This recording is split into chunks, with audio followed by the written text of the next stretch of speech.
Pois é, pessoal. Segundo alguns jornalistas e analistas, dessa vez, tanto a esquerda quanto o Supremo Tribunal Federal sentiram uma pressão do Elon Musk.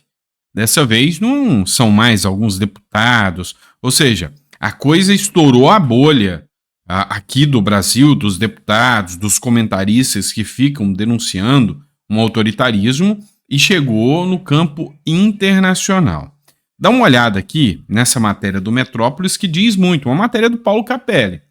Elon Musk ajuda Bolsonaro em tribunal internacional contra Moraes. Pois é, essa fala do Elon Musk, essa ação do Elon Musk caiu como uma bomba aí contra o Supremo Tribunal Federal e pela turma aí do PT que, sabe, achou que a briga ia ficar na bolha, chegou a ridicularizar a oposição aqui no Brasil, dizendo que a oposição é um bando de bobo, que não ia conseguir chegar a lugar nenhum, mas a coisa tomou uma proporção bem maior do que se imaginava. E aí, só para você tomar uma noção, vários analistas estão estudando a situação aqui no Brasil. Se de um lado o Elon Musk falou que vai reativar as contas canceladas aqui no Brasil, e que vai descumprir as ordens judiciais. Só existem dois caminhos para o ministro do Supremo Tribunal Federal, Alexandre de Moraes. O primeiro caminho, até o Paulo Figueiredo falou isso também, o primeiro caminho seria o mais improvável, o Alexandre de Moraes fingir que nada está acontecendo, deixar o Twitter instalar aqui as contas novamente e depois ir aplicando multas, né? Ir aplicando multas no Twitter aí, ou no X. Isso desmoralizaria, de certa forma, o Alexandre de Moraes, que pela primeira vez teria uma decisão judicial questionada, uma decisão dele, do Alexandre de Moraes, questionada a tal nível dessa forma. Então, causaria uma certa desmoralização do ministro Supremo Alexandre de Moraes, o que é o mais improvável. O mais provável é que o Alexandre de Moraes vá fazer aquilo que todo mundo imagina: banir o Twitter do Brasil, ou aplicar penas tão pesadas que o Twitter tenha que sair do Brasil. Isso é a maior possibilidade de acontecer. E se acontece isso, será um escândalo internacional. E o Elon Musk, ele escreveu, olha, é preferível perder o dinheiro, a intenção dele foi, é preferível perder o dinheiro, mas não perder os princípios. Então o Elon Musk está disposto a sacrificar toda a sua receita aqui do Brasil, que o Twitter já tem, só para conseguir uma prova gigantesca de que no Brasil o judiciário é autoritário e manda plataformas saírem daqui.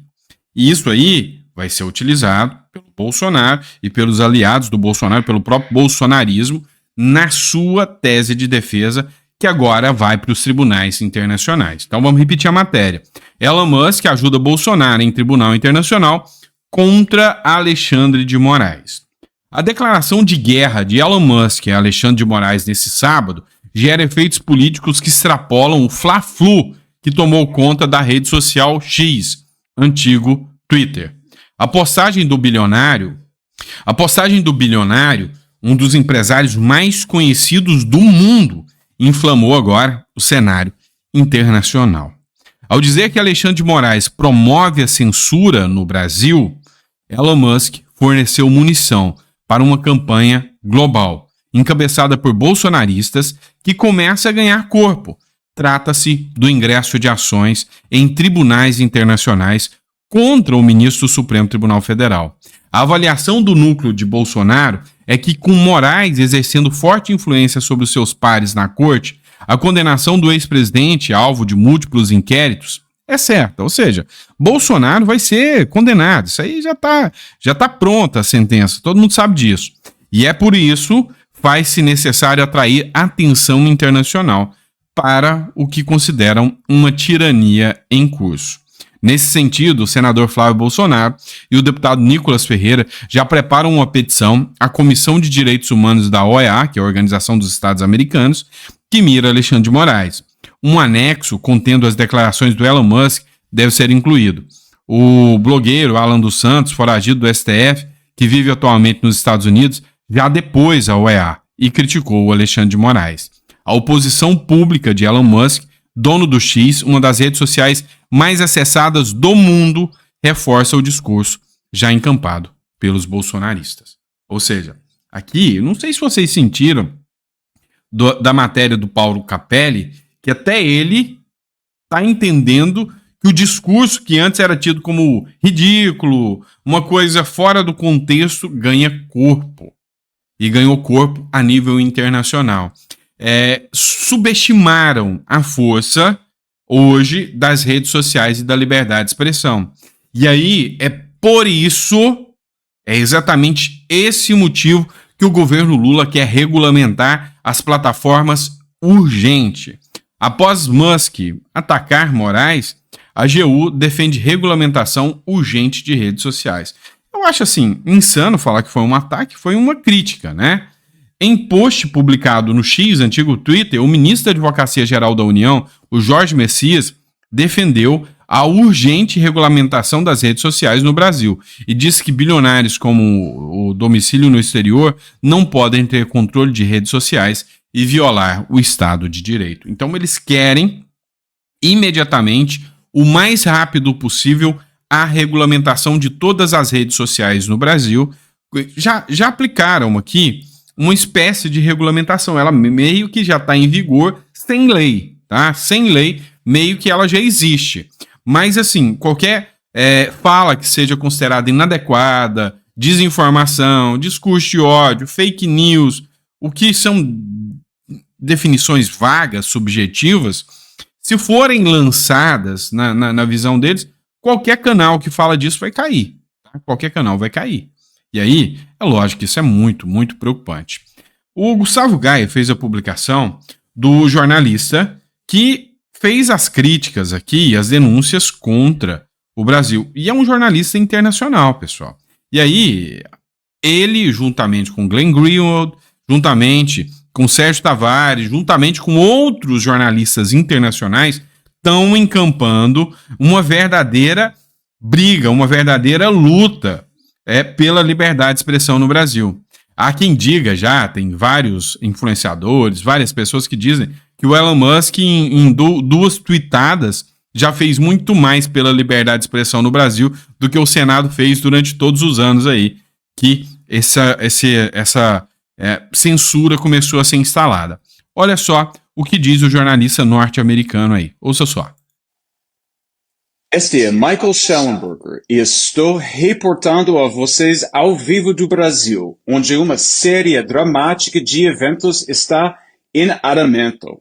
Às 18h52 horário do São Paulo, a Corporação X, anteriormente conhecida como Twitter, anunciou que um tribunal brasileiro a forçou a bloquear certas contas populares no Brasil. Menos de uma hora depois, o proprietário do X, Elon Musk, anunciou que o X desafiaria a ordem do tribunal e suspenderia todas as restrições. Como resultado, disse Musk, provavelmente perderemos todas as receitas no Brasil e teremos que fechar nosso escritório lá. Mas os princípios são mais importantes do que o lucro. A qualquer momento, o Supremo Tribunal Federal poderá bloquear todo o acesso a X Twitter para o povo brasileiro. Não é exagero dizer que o Brasil está à beira da ditadura nas mãos de um ministro totalitário do Supremo Tribunal Federal, chamado Alexandre de Moraes. O presidente Lula da Silva está participando desse impulso em direção ao totalitarismo.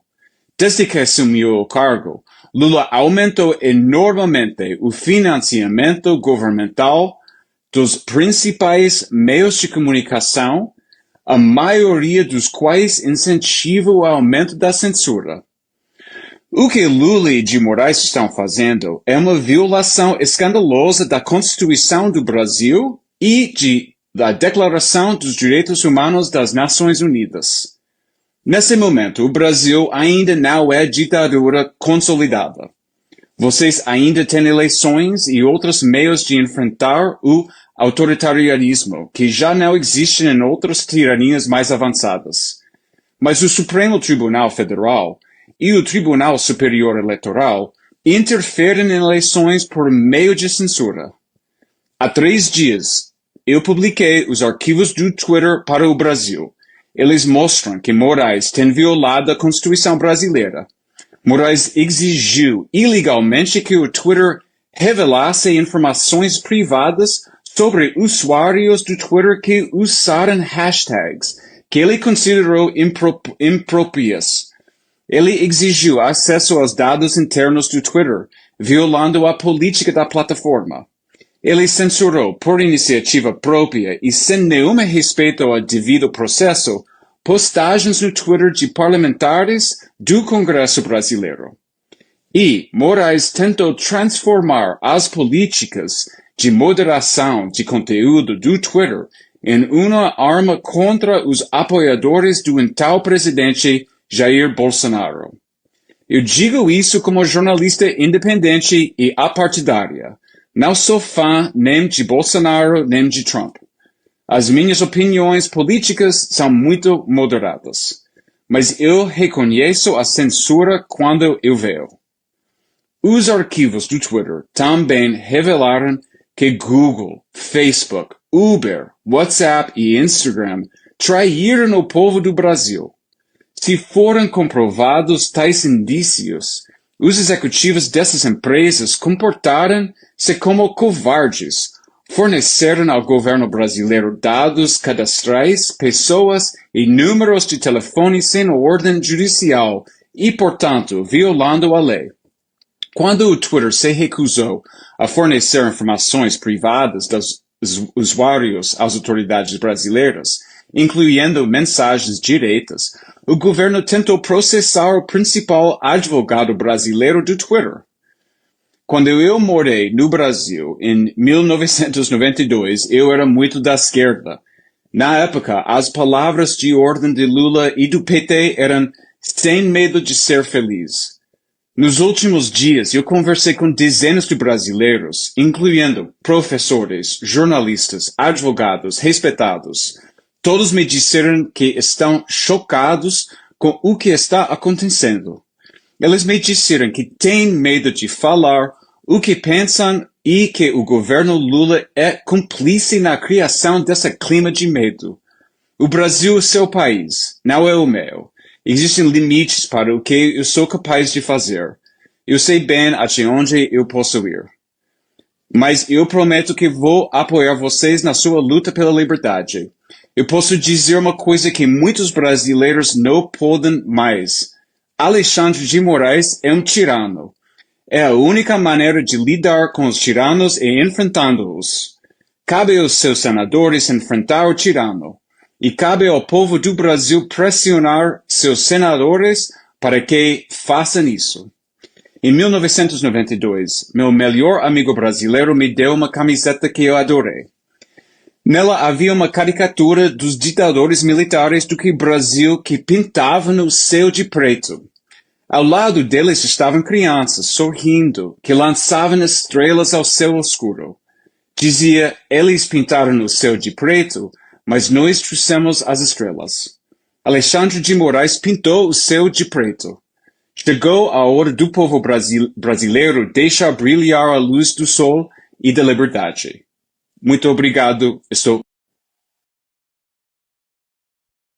Pois é, pessoal, você vê que as declarações do jornalista norte-americano são fortes, muito fortes, mas um ponto me chamou a atenção. Muito, muito. Aqui nós estamos diante de mais um jornalista de esquerda, tá? Não pense que ele é um jornalista de direita que está fazendo aqui um manifesto pró-Brasil por ser de direita. Não, ele é um jornalista de esquerda. E é aqui que eu falo que uma coisa é a esquerda, a outra coisa é a extrema esquerda, radical, aquela que impõe censura, autoritarismo, aquela que manda você calar a boca porque você não pode falar o que você pensa. Essa é a grande diferença. E isso vem me chamando muita atenção. Assim como o Glenn Greenwald, que foi o primeiro a falar, agora mais um jornalista expondo. E assim, acho que já chegou ao nível deplorável do jornalismo brasileiro de não reconhecer isso, né? Isso mostra para vocês que imaginavam que os jornalistas brasileiros eram de esquerda, que estão vendo agora com os jornalistas de esquerda, que os nossos jornalistas brasileiros não são de esquerda, são de extrema esquerda. Ou seja, eles não se preocupam com censura, ditadura e autoritarismo. O problema é se não são eles os donos da ditadura. Essa é a grande realidade no Brasil, tá bom? Obrigado, fiquem com Deus. Vejo vocês no próximo editorial. Até daqui a pouco.